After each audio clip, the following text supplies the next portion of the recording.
আমি 2011 সাল থেকে দায়িত্ব পালন করতেছি। শহীদ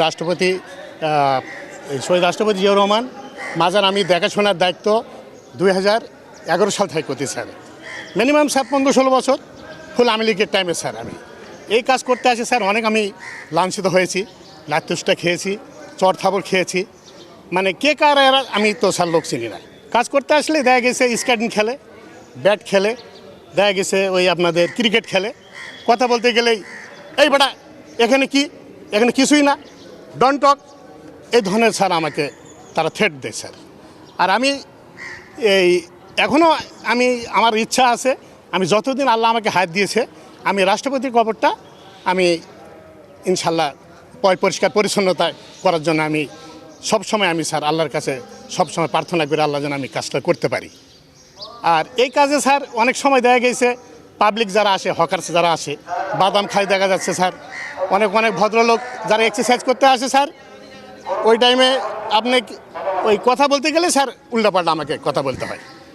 এই বাদামে খোসা ফেলে দিচ্ছে, ওয়ান টাইম 4 কাপ ফেলে দিচ্ছে, চিপসের প্যাকেট ফেলে দিচ্ছে। এখন যে বলি ভাইয়া আপনারা কেন নোংরা করতেছেন ভাই, এটা একটা রাষ্ট্রপতির কবর, আপনারা এটা মানবতার কি দৃষ্টি আপনি দেখতে পারেন না? সে একজন মহান ব্যক্তি, আপনি কেন ভাই এগুলা ময়লা আবর্জনা আপনি ফেলতেছেন? এই কথা যখন বলতে যাই স্যার আমাকে চট থাবল তারা মারেন এবং কোনো কথা বলাই যায় না স্যার। তারপরে আমি স্যার আমি যে অসম্মানী হয়েছি স্যার, আমি কাজ ছাড়ি নাই, আমার মধ্যে আমি কাজ প্রচেষ্টা আমি স্যার চালিয়ে গেছি। এখন আমি কাজ করতেছি, বিগত যতদিন আল্লাহ আমাকে হাত দিবে আমি কাজ চালিয়ে যাব স্যার।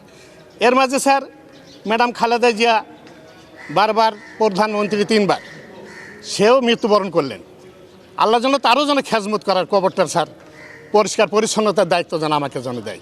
আমি দলের যে ভারপ্রাপ্ত যে দলের চেয়ারম্যান তারেক রহমান, আমি তার কাছে আশাবাদী হয়ে আছি আল্লাহ যেন তাদের বাবা মার কবরটা যেন পরিষ্কার পরিচ্ছন্নতা করার জন্য এই দায়িত্বটা যেন আমাকে দেয়। এটাই আমি স্যারের কাছে আমার অনেক আকুল আবেদন। আমি নামাজ পড়ব 5 ওয়াক্ত, জিয়া পরিবার যেন সবসময় যেন ভালোভাবে যেন থাকে এবং আল্লাহ যেন তার বালা মুসিবত মুক্ত করে। ম্যাডাম খালেদা জিয়া এবং শহীদ রাষ্ট্রপতি জিয়াউর রহমান আল্লাহ তাকে বেহেশত নসিব করেন।